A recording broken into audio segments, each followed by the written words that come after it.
No, तुम समझ नहीं रहे हो। यहाँ पे कितने सारे लोग हैं, इनके सामने। अरे कहाँ जा रहे हो? तुम पागल हो क्या?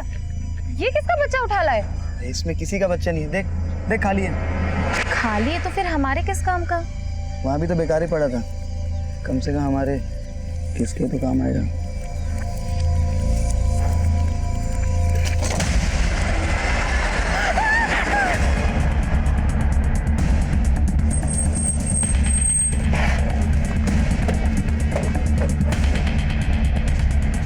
पीछे हटिए आप लोग। हटिए।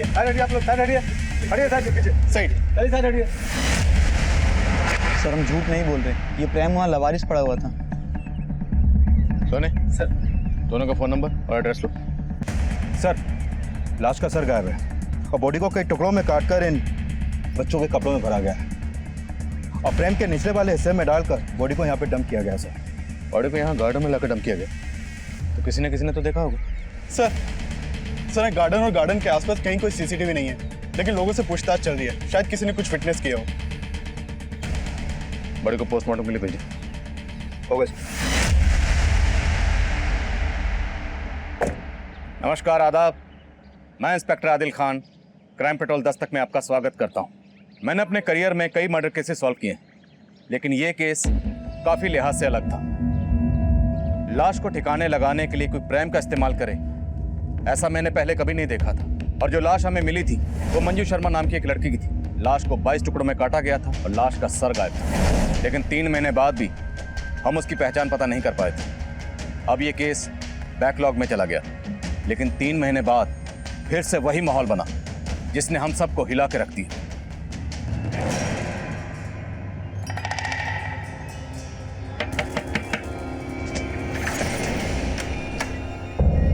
नमस्ते भाई साहब, ये ना बच्चों के कपड़े हैं जी, एक से एक वैरायटी है जी मेरे पास, देखो आप। नहीं हमें नहीं चाहिए। अरे भाई साहब एक ले लो ना, सुबह से ना बौनी तक नहीं हुई है जी मेरी, देखो तो सही कितने सोने कपड़े हैं।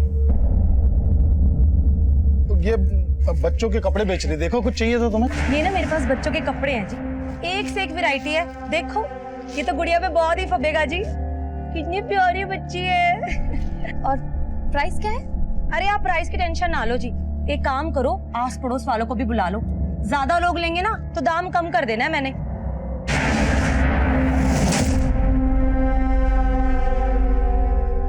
ये देखो जी बहन जी, एक से एक वैरायटी है मेरे पास। ये सारे कपड़े ना लुधियाना की फैक्ट्री से लेके आती हूँ जी मैं। यही कपड़े अगर आप मॉल में जाओगे ना 10 गुना ज्यादा रेट पे मिलेंगे आपको। देखो तो आप फैब्रिक नहीं देख रहे हो जी, देखो इसका कलर कितना सुंदर है। ये मैं माधव को ट्राई करवाती हूँ।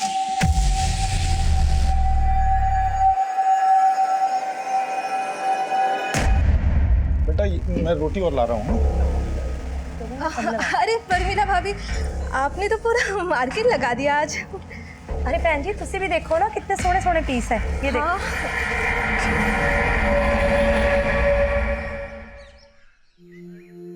माँ, आखिर तुम्हें कितनी अच्छी मेहंदी लगी है, मुझे भी ऐसी मेहंदी लगवानी है। दीदी स्कूल में मेहंदी लगवाना अलाउड नहीं है, टीचर डांटेगी। समर वेकेशन आ रही है तो मैं मेहंदी तो लगवा ही सकती हूँ, क्यों मम्मी? बिल्कुल बेटा, चलो आप जल्दी करो। माधव जल्दी, लेट हो रहे हैं स्कूल के लिए। चाबी ले ली तुमने? मैं भी ऑफिस जा रहा हूँ। हाँ ले ली, चलो जल्दी चलो, स्कूल के लिए लेट हो रहे हैं। आओ जल्दी आओ, चलो माँ।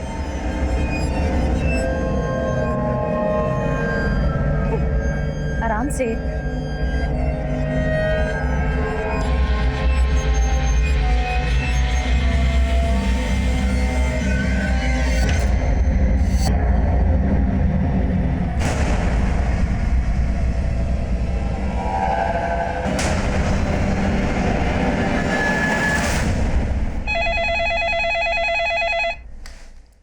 हेलो,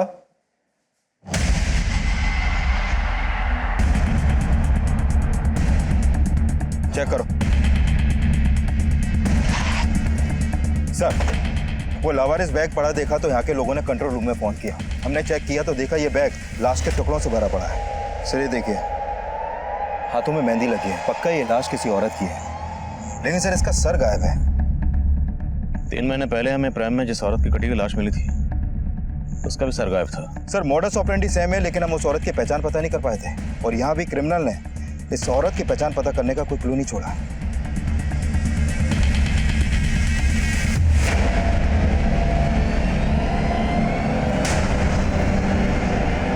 पापा पापा बोलो ना, मम्मी कब आएगी? आ जाएंगी बेटा, जल्दी आ जाएंगी।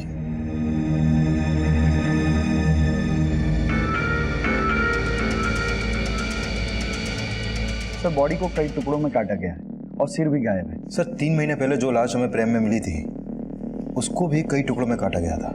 उस बॉडी का और इस बॉडी का काटने का पैटर्न बिल्कुल सेम है। किसी छोटे हथियार से धीरे धीरे रेत कर काटा गया है। यानी इस औरत का किलर और उस औरत का किलर एक ही हो सकता है जिसकी लाश हमें 3 महीने पहले मिली थी। एब्सोल्युटली।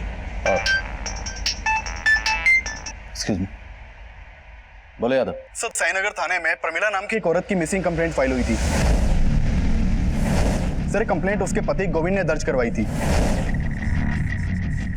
इस गोविंद को बॉडी की शिनाख्त के लिए बुलाओ। Okay sir.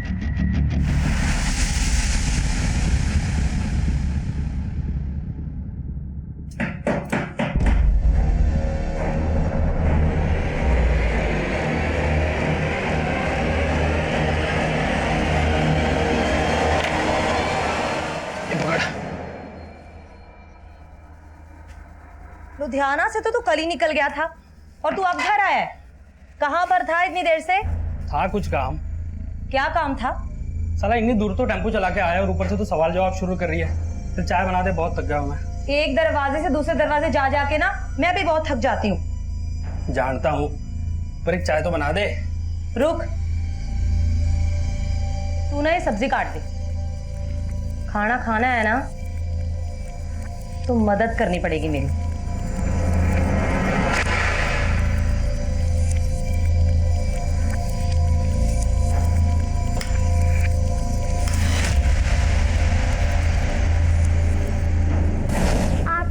कितनी अच्छी मेहंदी लगी है, मुझे भी ऐसी मेहंदी लगवानी है।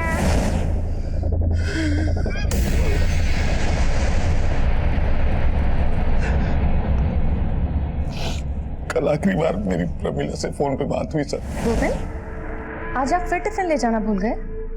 हाँ जानता हूँ, डोंट वरी, कुछ खा लूंगा बाहर में। वैसे बनाया क्या तुमने? मटर पनीर। लेकिन आप क्यों पूछ रहे हैं? आप तो वैसे भी बाहर खाने वाले हैं। अरे तो रात को घर पे आके खा सकता हूँ ना। अच्छा गोविंद, वो बच्चों के स्कूल से आने का टाइम हो गया तो मैं फोन रखती हूँ, उन्हें लेने जाना है। सर फिर मुझे पता चला कि प्रमिला बच्चों को लेने पहुंची नहीं थी। बच्चे वहां वेट करते रहे। फिर किसी पड़ोसी ने देखा तो वो बच्चों को लेके घर आए। वो घर आए तो देखा कि वहां ताला लगा हुआ है। अंदर तो मम्मी दिख ही नहीं रही है आंटी। फोन की बेल तो जा रही है। आंटी फोन की आवाज तो अंदर से आ रही है। तो प्रमिला फोन अंदर रख के कहाँ चली गई? एक काम करते हैं, प्रमिला के हस्बैंड को फोन करके उसे इन्फॉर्म करते हैं। फिर मैं घर आया, कुछ समझ नहीं आ रहा था सर। प्रमिला अचानक से। देखिए, जैसा आपने बताया कि आपकी पत्नी प्रमिला ने फोन करके आपको ये कहा कि वो बच्चों को स्कूल बस से पिक करने जा रही है, लेकिन अगर वो वहां नहीं गई तो और कहाँ जा सकती हैं? सर उसने फोन पे तो यही बोला था कि वो बच्चों को लेने जा रही है। और वो अपना फोन घर पे क्यों छोड़ के गई? सर हो सकता है उसे लगा हो कि बच्चों को लेके वापस आना, तो छोड़ दिया। देखिए, अगर ऐसा है तो आपकी पत्नी के साथ जो भी हुआ है वो आपके घर से लेके उस रास्ते के बीच में ही हुआ है जहाँ पर स्कूल बस आपके बच्चों को ड्रॉप करती है। आपके बच्चे कहाँ?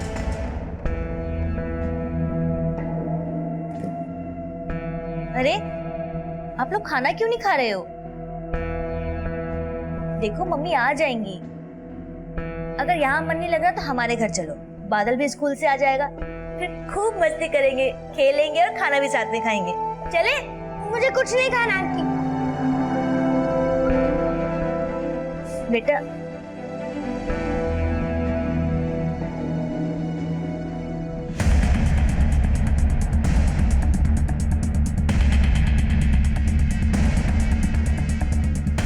सर मैंने उस दिन दोपहर को प्रमिला को देखा था, वो कहीं बाहर जा रही थी।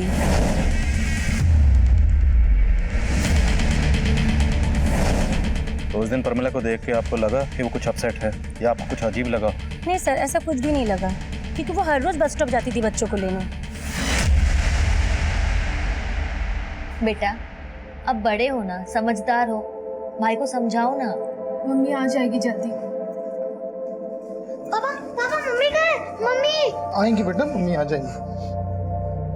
आप सर ये हमारी पड़ोसी। मैं मेघना। मैं विद्या। बेटा कौन से स्कूल में पढ़ते हो आप लोग? सर ये 3rd में है, ये 4th में। गोविंद जी,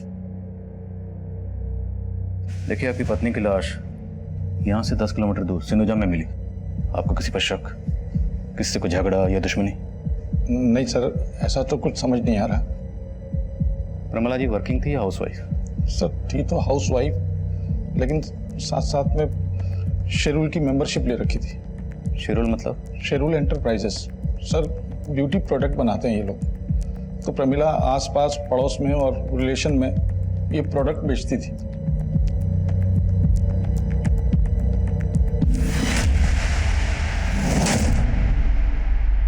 सर, हमने प्रमिला के आस पड़ोस में कई लोगों से बात की। उनसे प्रमिला के पति गोविंद के एक अफेयर के बारे में पता चला। अफेयर? हाँ सर, एक्चुअली प्रमिला के पड़ोस में एक विद्या नाम की औरत भी रहती है।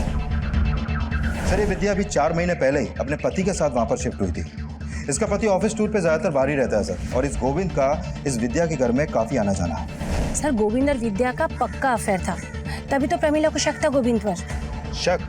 सिर्फ शक ही नहीं था सर, गोविंद और प्रमिला का तो आए दिन इसी बात पर झगड़ा होता रहता था। और सर प्रमिला के दोनों बच्चों को बस स्टैंड से विद्या ही घर लेकर आई। और विद्या का गोविंद से अफेयर है। गोविंद ने हमें यह बताया था कि प्रमिला ने उसे फोन पर यह कहा था कि वो बच्चों को स्कूल बस से लेने जा रही, लेकिन हो सकता है कि प्रमिला ने गोविंद को ऐसा कुछ कहा ही ना, बल्कि इस गोविंद ने खुद प्रमिला को कहीं बुलाया और उसका कत्ल कर दिया। बुलाओ इन दोनों। Okay sir.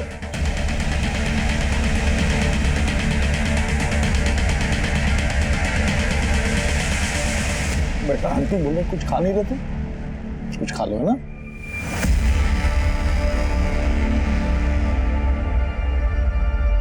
गोविंद जी आपको हमारे साथ थाने चलना होगा, और विद्या जी आपको भी। मुझे क्यों? थाने चलिए, बताते हैं। मेघना जी बच्चों का ख्याल रखना।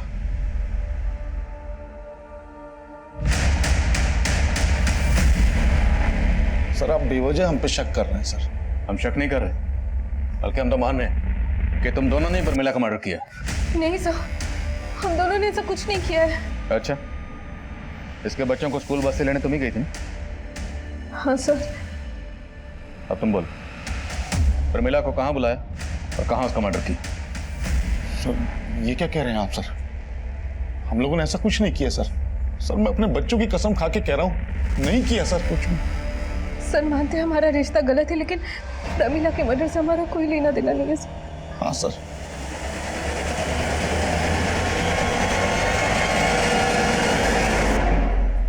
इस बार बिल्कुल रद्दी माल लेकर आया तो लुधियाना से, कोई माल खरीदने को तैयार नहीं हो रहा। ऐसा करेगा ना तो धंधा चौपट हो जाना है अपना। हाँ घूर क्या रहा है, मारेगा मुझे? आराम से। आजकल ना बहुत गुस्सा आने लग गया तुझे, ठीक से रख सामान, काम में दिमाग लगता नहीं है तेरा बस।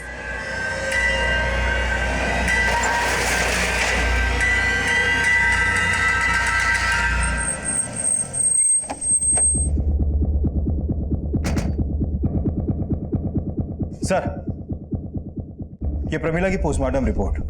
सर रिपोर्ट में सामने आया है कि प्रमिला का मर्डर उसी शाम हो गया था जिस दिन उसके पति गोविंद ने उसकी मिसिंग कंप्लेंट दर्ज करवाई थी। सर प्रमिला का भी उसके मर्डर से पहले रेप हुआ था। 3 महीने पहले हमें जिस औरत की लाश मिली उसका भी पहले रेप हुआ, फिर मर्डर हुआ। यस सर, काफी कुछ सिमिलर है। काफी कुछ सिमिलर है तो रेपिस्ट का डीएनए भी सिमिलर हो। डीएनए मैच करो। ओके सर जिस दौरान प्रमिला गायब हुई थी उस वक्त विद्या अपने घर पे नहीं थी और गोविंद भी अपने ऑफिस में नहीं था। इस विद्या और गोविंद की एक्टिविटी सस्पिशियस लग रही। मजिस्ट्रेट साहब से गोविंद की डीएनए लेने की परमिशन लो। Right sir. सर प्रमिला के कॉल रिकॉर्ड में एक नंबर सस्पिशियस मिला है। पिछले काफी समय से प्रमिला की शंकर नाम के एक आदमी से बातें होती थी। लेकिन सर इस शंकर का नंबर अभी बंद है। कौन है शंकर? सर शंकर शेरोल एंटरप्राइजेस में एरिया मैनेजर था और प्रमिला भी पहले वहीं की मेंबर थी।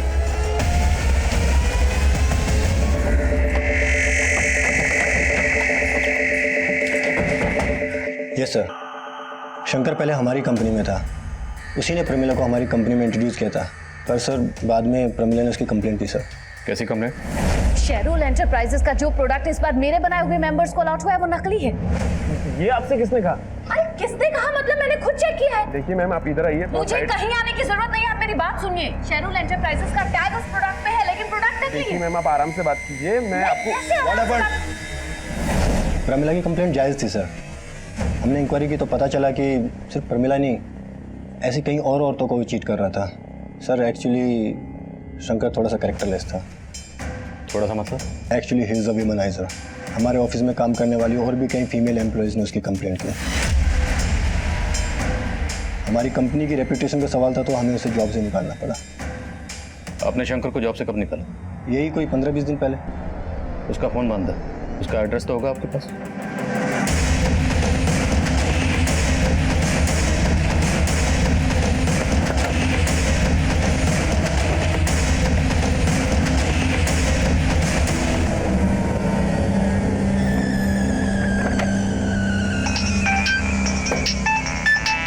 हाँ विकास। सर शंकर के घर में ताला लगा है। आसपास में पूछा लेकिन किसी को भी नहीं मालूम कि इस वक्त कहाँ है वो। अब गोविंद और विद्या के अलावा ये शंकर भी हमारा सस्पेक्ट है।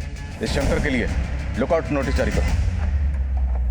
नमस्ते जी, मैं शंकर शिरू ब्यूटी प्रोडक्ट से। मैंने आपको कॉल किया था ना? जी जी, आइए प्लीज। Thank you.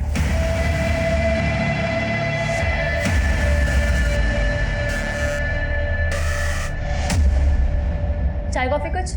नहीं शुक्रिया, आप आइए ना, बैठिए। 2 मिनट में मैं आपको स्कीम समझा दूंगा। आइए, पहले ना आप मेरी स्कीम सुन लीजिए, और बस थोड़ी सी इन्वेस्टमेंट है और आप घर बैठे बहुत पैसे कमा सकती है। पर कैसे?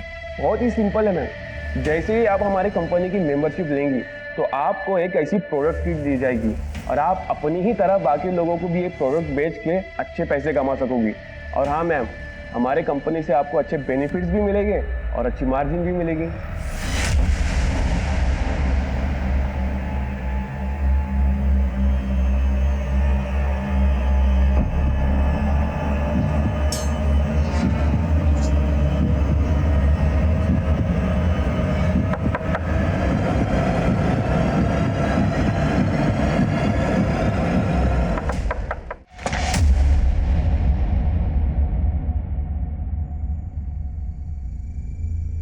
अरे सुनो, मैंने एक बेहतरीन प्लान किया है। समर वेकेशन पे तुम दोनों को लेके शिमला चल रहे हैं घूमने, ठीक है? सबसे पहले खाना खाते हैं, खाना खाते खाते प्लान करते हैं। आ जाओ। पर पापा, मम्मी तो है ही नहीं, वो कब आएंगे? मम्मी आ जाएंगी बेटा, उससे पहले आ जाएंगी, है ना? झूठ बोल रहे आप, अब वो नहीं आएंगी क्योंकि आपने उनको मार डाला है। क्या बोल रही हो तुम्हें? किसने कहा तुमसे ये?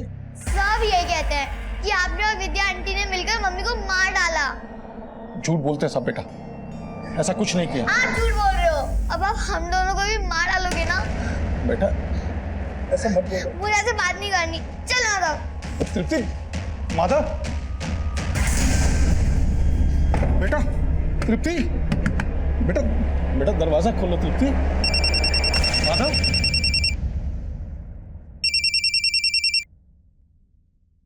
हेलो हेलो गोविंद, तुषार बोल रहा था। मेघना माधव और तृप्ति के साथ है क्या? नहीं तो यहाँ तो नहीं है मेघना। पता नहीं कहाँ चली गई। उसकी शॉप भी बंद है, फोन भी नहीं लग रहा उसका। गोविंद, मैं माधव को थोड़ी देर तुम्हारे यहाँ छोड़ दूं क्या? मैं उसकी मम्मी को ढूंढ लूंगा जब तक। हाँ छोड़ दो।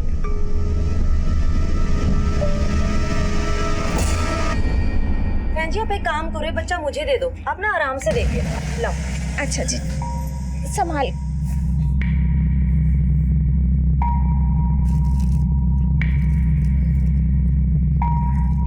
डिजाइन कुछ खास नहीं है, आपके पास कोई और कलेक्शन है?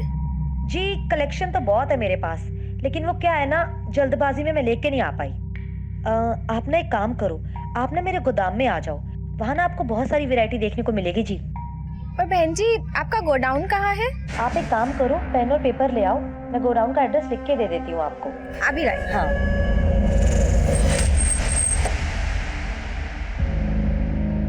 सर, साईनगर थाने में जहाँ पर प्रमिला की मिसिंग कंप्लेंट फाइल हुई थी, वहाँ से एक इन्फॉर्मेशन आई है। उसी थाने में प्रमिला के मोहल्ले की एक और औरत की मिसिंग कंप्लेंट दर्ज की गई है। कौन औरत? सर, ये मेघना बिष्ट। सर, इस मेघना का प्रमिला के घर में काफी आना जाना था और ये कंप्लेंट मेघना के पति ने दर्ज करवाई है। सर, साईनगर पुलिस को मालूम था कि हम प्रमिला मर्डर केस में उसके पति गोविंद पर शक कर रहे हैं, इसलिए उन्होंने हमें ये अपडेट दिया। विकास, इस मेघना के पति से भी मिलते हैं, देखते हैं वो गोविंद के बारे में क्या कहता है।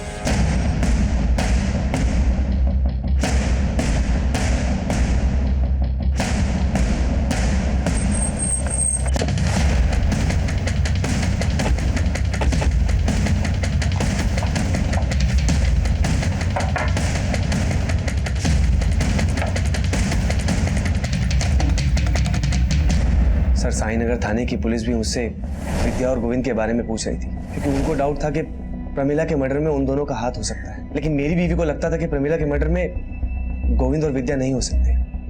आपकी बीवी मेघना के गायब होने के पीछे किसका हाथ हो सकता है? सर, मुझे कुछ समझ में नहीं आ रहा। वो तो एक मामूली सी टेलरिंग शॉप चलाती थी, हमारी तो इतनी इनकम भी नहीं। ये शेरुल की ब्यूटी प्रोडक्ट्स आपके हैं? प्रमिला ने एक दिन अचानक मेघना को शेरुल ब्यूटी प्रोडक्ट की मेंबरशिप दिलवाई थी। मेघना मेंबर कब बनी? प्रमिला के मर्डर से कुछ दिन पहले ही प्रमिला ने उसे अपने बॉस से मिलवाया था। शंकर से? शायद, लेकिन फिर पता चला कि उनकी किट में सारे प्रोडक्ट फेक है। प्रमिला ने कहा था कि मेघना को अपने बॉस से सारे पैसे वापस दिलवा देगी, लेकिन प्रमिला हमें पैसे दिलवाती उससे पहले उसकी डेथ हो गई। मुझे लगा कि मेघना शंकर से मिलने उसके ऑफिस गई होगी, लेकिन मैंने जब वहां जाके पता किया तो पता चला कि शंकर को तो कुछ दिन पहले ही ऑफिस से निकाल दिया गया था और मेघना तो कभी ऑफिस गई नहीं थी।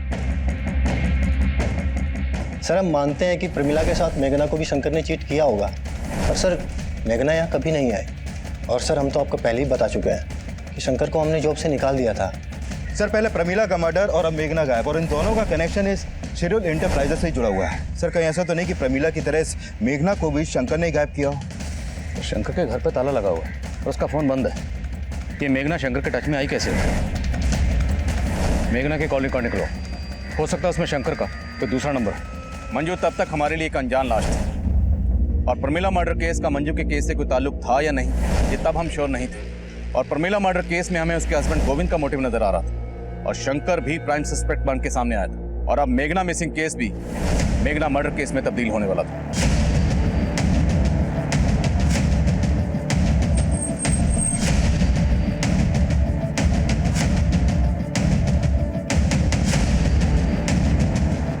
सर, इस औरत की बॉडी को भी चॉप करके डंप किया गया, इसका सर भी गायब है। कहीं ये मेघना तो नहीं?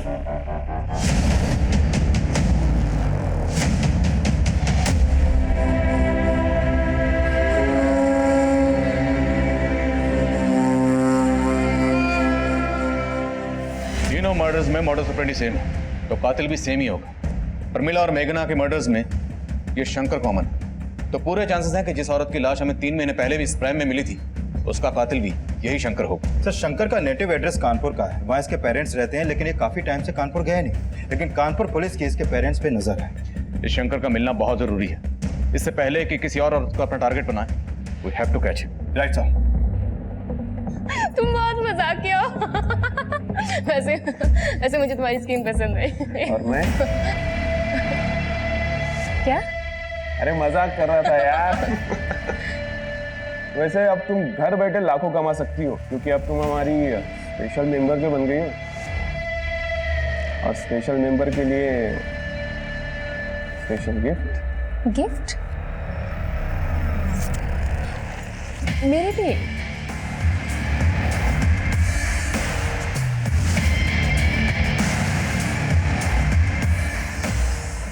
Thank you. सर, इस मेघना के कॉल रिकॉर्ड में ऐसा कोई नंबर नहीं मिला जो शंकर से कनेक्टेड हो। लेकिन सर, जिस समय मेघना का फोन रानीगंज मार्केट में बंद हुआ, उस समय गोविंद का फोन भी वहां पर एक्टिव था।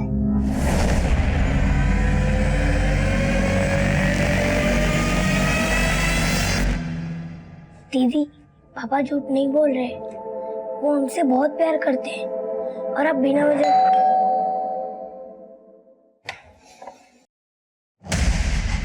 ले चलो इनको। लेकिन मेरी बात सुनिए सर। चलिए चलिए। पापा देखिए मेरी बात। पापा पापा अंकल अंकल कहाँ ले जा रहे हो मेरे पापा को? पापा पापा झूठे हैं। पापा नहीं मम्मी को मारा है। अरे मैं कुछ नहीं किया यार, आप लोग बार बार पकड़ लेते हो सर। समझते क्यों नहीं आप लोग? पहले तू हमें समझा। प्रमिला को तुमने मारा विद्या के लिए, लेकिन मेघना को मारने के पीछे तेरा मोटिव क्या था? सर मैं बार बार कह रहा हूँ, न मैंने मेघना को मारा न प्रमिला को मारा। सर आप कैसी बात कर रहे हैं? जिस दिन मेघना का फोन रानीगंज में स्विच ऑफ हुआ उस दिन तेरा फोन वहीं एक्टिव था। अब ये महज इत्तेफाक तो नहीं हो सकता? सर मैं रानीगंज मार्केट गया था, लेकिन मैंने रानीगंज मार्केट क्यों गया था? सर मुझे मेघना पे शक था, इसलिए मैंने सोचा कि कहानी मत सुना। मैं सच कह रहा हूँ सर। मुझे मालूम था कि मेरी पत्नी प्रमिला ने मेघना को अपना सूट सिलने के लिए दिया है, तो मुझे लगा जिस दिन वो गायब हुई है उस दिन उसकी दुकान पे जरूर गई होगी। और मैंने मेघना से बात भी की सर। मेघना जी, प्रमिला ने बताया था कि आपके यहाँ उसने सूट सिलने के लिए दिया था, तो आखिरी बार जब बच्चों को लेने आई होगी तो आपकी दुकान पे तो जरूर आई होगी। आप नहीं गोविंद भैया, वो मेरे पास नहीं आई थी। अगर वो आई होती तो मैं आपको पहले बता देती। लेकिन आपको मुझे लेट हो रहा है, मैं भी चलती हूँ। सर मुझे लगा मेघना झूठ बोल रही है, तो मैं उस पर नजर रखने लगा और उसका पीछा करते हुए रानीगंज मार्केट गया था मैं। सर मुझे लगता है मेघना को पता चल गया था कि मैं उसका पीछा कर रहा हूँ, इसलिए वो मार्केट में चालाकी से गायब हो गई। सर चालाकी तू कर, बोल मेघना और प्रमिला को मारने के पीछे की असली कहानी क्या है? और विद्या को इसलिए फंसा रहा था ना ताकि पहले उसका रेप करे फिर मर्डर। सर क्या कह रहे हैं सर? मैंने ऐसा कुछ नहीं किया, मैं बार बार आपको बोल रहा हूँ सर। तेरी डीएनए रिपोर्ट से साफ हो जाएगा कि तूने मेघना का रेप भी किया है। सर जान मत देना। सर मेरी बात का हम यही अंदाजा लगा रहे थे कि बाकी विक्टिम्स की तरह मेघना का भी रेप हुआ होगा, पर पोस्टमार्टम रिपोर्ट ने हमारे इस अंदाजे को गलत साबित कर दिया। मेघना का रेप नहीं हुआ था। पोस्टमार्टम रिपोर्ट हमें उलझा रही थी क्योंकि मेघना का कत्ल बिल्कुल वैसे ही हुआ था जैसे मंजू और प्रमिला का हुआ था, और उन दोनों का रेप भी हुआ था। उन दोनों की बॉडी पर मिला डीएनए रेपिस्ट के डीएनए से मैच हो गया था, और शक की बुनियाद पर हम गोविंद के डीएनए को उस डीएनए से मैच करवा रहे थे। शंकर की तलाश अब भी जारी थी क्योंकि शंकर का कनेक्शन मेघना और प्रमिला दोनों से नजर आ रहा था। हम मेघना और प्रमिला से जुड़ी हर छोटी से छोटी बात पता करने में लगे हुए थे, और इसी तफ्तीश के दौरान हमारी नजर में 2 सस्पेक्ट आए। सर प्रमिला के घर में एक औरत आती थी जो छोटे बच्चों के कपड़े दिखाती थी यहाँ पे, और साथ में उसका पति भी आता था टेम्पो में। पर प्रमिला के मर्डर के बाद वो दोनों अचानक आना बंद कर दिया। लाश के टुकड़ों को 4 से 6 साल के बच्चों के कपड़ों में छुपाया गया। अच्छा कौन थी वो औरत, कुछ मालूम है तुम्हें? सर वो बोलती थी कि लुधियाना में किसी फैक्ट्री से वो सामान उठाती है और इधर लाके बेचती है। सर जो औरत प्रमिला और मेघना के घर बच्चों के कपड़े बेचने जाती थी उसका पता चल गया। चित्रा नाम है उसका, और उसके पति का नाम है नवीन। सर ये दोनों हस्बैंड वाइफ आसपास की कॉलोनियों में डोर टू डोर जाकर कपड़े बेचते हैं। चित्रा और नवीन रहते कहाँ? सर ये लोग मुकुंद नगर में रहते हैं। ये मुकुंद नगर रानीगंज के पास ही पड़ता है जहां पर मेघना का फोन बंद हुआ था। मिलते हैं इस मियां बीवी से।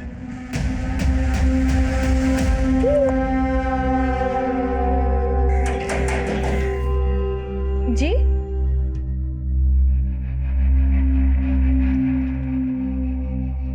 जी बोलिए।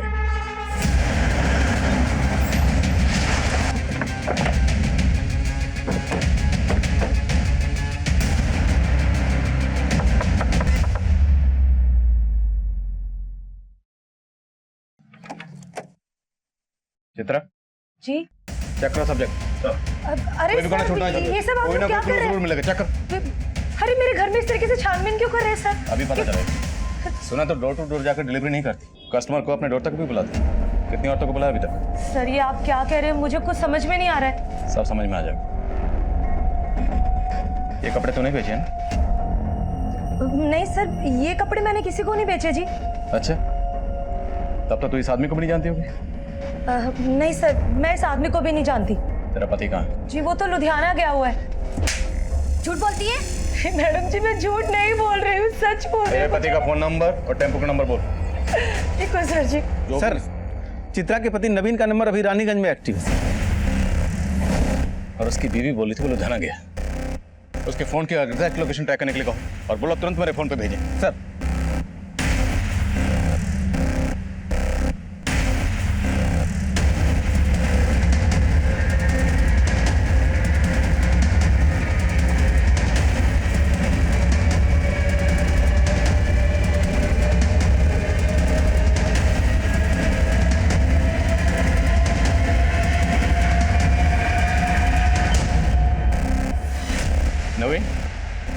जी साहब बोलिए।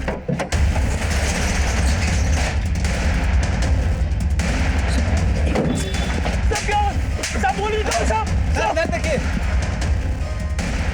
ये देखिए सर।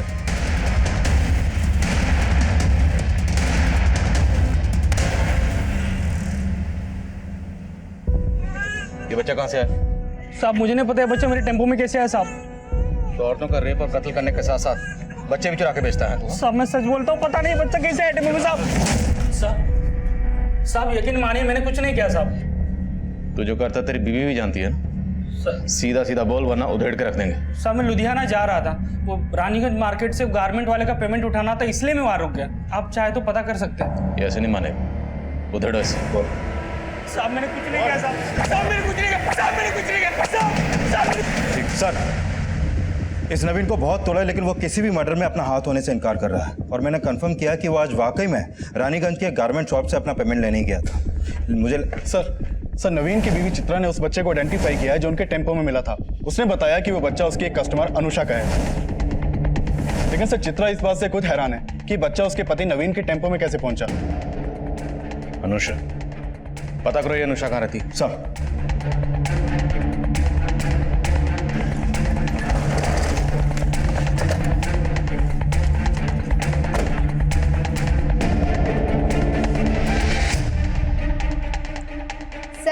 अनुषा विधवा है, यहाँ अपने बच्चे के साथ अकेली रहती है। अच्छा, कहाँ गई है ये, अभी कुछ मालूम है तुम्हें? 3-4 घंटे पहले मैंने उसे किसी आदमी के साथ जाते देखा था। कौन था वो आदमी, जानती हो उसे? चेहरा तो याद नहीं, पर उसे देखकर लग नहीं रहा था कि उसे कोई जबरदस्ती ले जा रहा है। वो खुद उस आदमी के साथ गई थी। अच्छा, इस अनुषा का नंबर है तुम्हारे पास?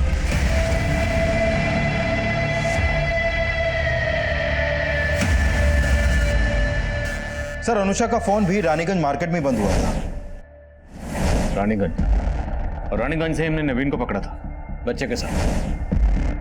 सर, ये नवीन अभी भी कुछ नहीं उगल रहा है और मैंने कंफर्म किया कि ये अनुषा के घर के बाहर देखा ही नहीं गया है। सर, हो सकता है ये अनुषा किसी और के साथ मार्केट गई हो। शंकर? हो सकता है ये नवीन शंकर को जानता और अनुषा का बच्चा शंकर ने नवीन को दिया। साहब मैं शंकर को नहीं जानता, पता नहीं वो बच्चा मेरे टेम्पो में कैसे आया।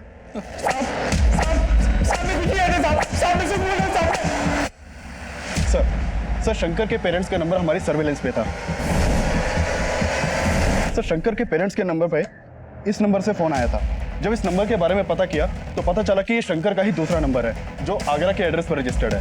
सर, ये नंबर को ट्रेस कर लिया गया है, इस वक्त लखनऊ में एक्टिव है।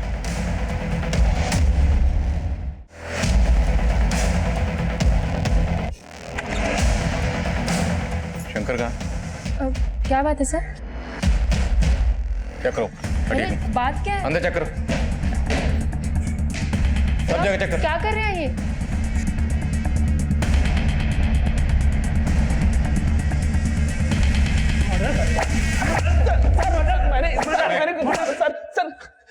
सर मैं मानता हूँ कि मैंने कई औरतों को चीट किया है और प्रमिला जैसी कई औरतों को मुझसे प्रॉब्लम भी थी सर, लेकिन मैंने मर्डर नहीं किया सर। तो फिर इतने दिनों से गायब क्यों था? सर मैंने फ्रॉड किया था इसलिए गायब हो गया था। ये ऐसे नहीं मानेगा, प्लीज कंटिन्यू। बोल।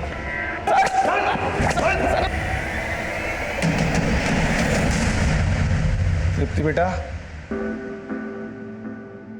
चुपचाप क्यों बैठी हो? पापा ने आज तुम्हारे लिए सरप्राइज प्लान किया है। तुम चाहती थी ना कि तुम भी मम्मी की तरह मेहंदी लगाओ। देखो क्या लाया हूं तुम्हारे लिए, ये देखो। और इतनी प्रैक्टिस की है तुम्हारे लिए कि अब तुम्हें भी मम्मी की तरह बिल्कुल राज। पापा, दीदी आप पर ट्रस्ट नहीं करती, मैं करता हूँ ना। आप मुझे मेहंदी लगा दो। मेहंदी लगाने के बाद पापा मम्मी की तरह तेरी भी हाथ काट देंगे। तृप्ति, दरवाजा खोलो। तृप्ति। सर, जिस दौरान अनुषा का फोन रानीगंज मार्केट में बंद हुआ उस समय शंकर रानीगंज में था ही नहीं। और ये भी नवीन की तरह बार बार यही बोल रहा है कि इसका किसी भी मर्डर में हाथ नहीं है। और सर, नवीन और चित्रा के घर में भी ऐसा कोई क्लू नहीं मिला है जिससे लगे कि वहां पर कोई मर्डर हुआ है। मेघना का फोन भी रानीगंज में ही बंद हुआ था और उसकी लाश मिली। अनुषा का फोन भी रानीगंज में ही बंद हुआ, अनुषा गायब होगी और इसका बच्चा हमें मिला रानीगंज में ही नवीन के टेम्पो में। और जिस पार्क में हमें औरत की कटी हुई लाश प्रेम में मिली थी वो पार्क भी रानीगंज में ही है। और प्रमीला जाने से पहले अपना फोन घर पर छोड़ के गई थी। तो हो सकता है शायद प्रमीला भी रानीगंज में कहीं गई हो। तो रानीगंज में ऐसा कोई ठिकाना है जहां पर्पसली इन औरतों को पहले बुलाया जाता है, फिर रेप किया जाता है और उसके बाद उनका मर्डर। पर सर रानीगंज काफी बड़ा एरिया है, वो कहाँ जाती थी ये पता करना आसान नहीं होगा। पर पता करना तो है ना। रानीगंज में जहां जहां सीसीटीवी है सब जगह की सीसीटीवी फुटेज निकालो, उसे खंगालो, खासकर उस वक्त की जब हमें इस औरत की कटी हुई लाश वहां मिली थी। हो सकता है इससे हमें इस औरत की पहचान मिले और हम कातिल तक पहुंच जाएं। हम अब भी ऐसी कई कोशिशें कर रहे थे जिनको अंजाम तक पहुंचाना आसान नहीं था, लेकिन इन कोशिशों के कुछ नतीजे हमारी टीम का हौसला बढ़ा रहे थे। सर आपका अंदाजा बिल्कुल सही था। प्रमिला की हत्या वाले दिन वो रानीगंज मार्केट के एक सीसीटीवी में कैप्चर हुई थी और मेघना उसी मार्केट के दूसरी सीसीटीवी में। ये देखिए सर। लेकिन इसके बाद ये लोग कहाँ गए होंगे इसका पता नहीं चलता। रानीगंज में उस क्राइम सीन तक पहुंचने के लिए अभी हमें और हाथ पैर मारने थे, और जब हमने रानीगंज का 3 महीने पुराना डंप डाटा स्टडी किया तो हमें उस मंजू की पहचान भी मिल गई जिसका कत्ल 3 महीने पहले हुआ था। सर हमने रानीगंज मार्केट का 3 महीने पहले का डंप डेटा स्टडी किया। उसमें 5 नंबर ऐसे मिले जो अभी बंद है, जिसमें से 4 नंबर मेल के नाम पे रजिस्टर्ड है और 1 नंबर इस मंजू शर्मा के नाम पे रजिस्टर्ड है। सर इस मंजू की उम्र लगभग 26 साल की है और जिस औरत की लाश हमें 3 महीने पहले मिली थी उसकी उम्र भी 25 से 28 साल के बीच की थी। और ये नंबर तो मथुरा के एड्रेस पर रजिस्टर्ड है। राइट सर, लेकिन इस मंजू का लखनऊ में भी आना जाना था और सर मेघना के कॉल रिकॉर्ड में भी मंजू का नंबर मिला है। मेघना तुषार की बीवी? हाँ सर, और ये भी पता चला है कि तुषार ने एक गोडाउन रेंट पे ले रखा है जो रानीगंज में है। ये वहाँ का एड्रेस है सर।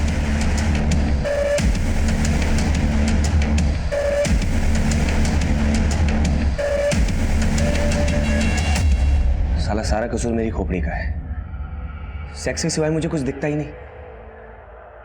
बागपत में इसी आदत ने 2 औरतों को मरवा दिया था मुझसे। मेघना को मुझ पे शक होने लगा तो मैंने उसे ऐसा घुमाया कि वो मुझ पे विश्वास करने लगी और मेरे साथ यहाँ लखनऊ शिफ्ट हो गई। यहाँ आकर उसने सिलाई की दुकान खोली और रानीगंज में एक गोडाउन भी ले लिया। मंजू मेघना की कज़न थी और जब मंजू यहाँ से मथुरा वापस लौट रही थी तो वो मेरा पहला टारगेट बन गई। आओ बैठो, मैं छोड़ दूँ। मुझे सिर्फ 2 मिनट का काम है, फिर मैं तुम्हें बस स्टॉप पे छोड़ दूंगा। ठीक है। एक काम करो ना, तुम भी अंदर ही आ जाओ। उस दिन मैं पार्क के पीछे वाले तालाब में मंजू की लाश को फेंकने जा रहा था, लेकिन पार्क में एंटी रोमियो स्क्वाड का छापा पड़ा था, इसीलिए मैं डर के प्रेम पार्क में छोड़ के चला गया था। तो फिर मंजू के बाद प्रमिला? तुषार भैया मेघना? प्रमिला, मेघना तो रानीगंज गई है। रानीगंज? रानीगंज में हमारा एक गोडाउन है, तुम्हारा सूट भी शायद वहीं सिल के रखा हो। मैं आपको एड्रेस दे देता हूँ।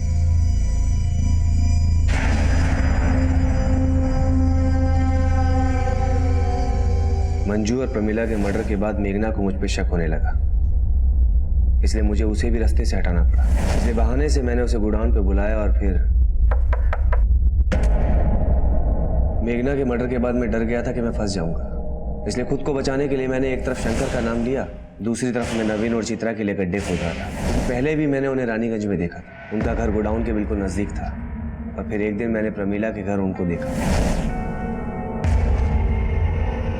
मैं अगला टारगेट अनुषा को बनाने वाला था, और फिर उसके घर के बाहर भी नवीन और चित्रा को देखा। मैंने सोचा कि अगर मैं अनुषा के साथ कुछ भी करता हूँ तो नवीन और चित्रा को फंसा के खुद को बचा सकता हूँ, इसीलिए पूरी प्लानिंग के साथ मैं अनुषा के घर पहुंचा। जी बोलिए। आप चित्रा के गोडाउन में कपड़े देखने के लिए आने वाले थे ना? हाँ। लुधियाना से नया स्टॉक आ गया। मैं अनुषा को बहाने से गोडाउन में ले गया, पहले रेप किया और फिर मर्डर करके उसके शरीर के टुकड़ों को फ्रिज में रख दिया। मैं उसकी बॉडी को ठिकाने लगाता उससे पहले ही तुषार एक के बाद एक जुर्म किए जा रहा था, और हैरान करने वाली बात यह थी कि तुषार की पत्नी मेघना को अपने पति के इन जुर्मों की हर मोड़ पर दस्तक मिल रही थी, लेकिन उसने इस दस्तक को नजरअंदाज की। उसकी कजन मंजू पिछले 3 महीने से गायब थी और उसे यह भी अंदाजा था कि हो सकता है मंजू का कत्ल उसके पति तुषार ने किया, लेकिन फिर भी उसने इस बारे में पुलिस को कुछ नहीं कहा, जिसका नतीजा ये निकला कि मंजू और प्रमिला के कत्ल के बाद तुषार का वो घिनौना राज मेघना के कत्ल की दस्तक बन गया। अनुषा ने एक अजनबी की बात पे भरोसा किया, वो उस जुर्म की दस्तक को महसूस ही नहीं कर पाई और नतीजा ये हुआ कि उसका बच्चा अनाथ हो गया। कोई भी जुर्म होने से पहले दस्तक जरूर देता है। इस दस्तक को सुनिए और किसी भी जुर्म को होने से पहले उसे रोकिए। अब मैं आदिल खान आपसे इजाजत लेता हूँ। आपसे फिर मुलाकात होगी एक नए केस के साथ। तब तक देखते रहिए क्राइम पेट्रोल दस्तक। मकसद बताना नहीं, बचाना है।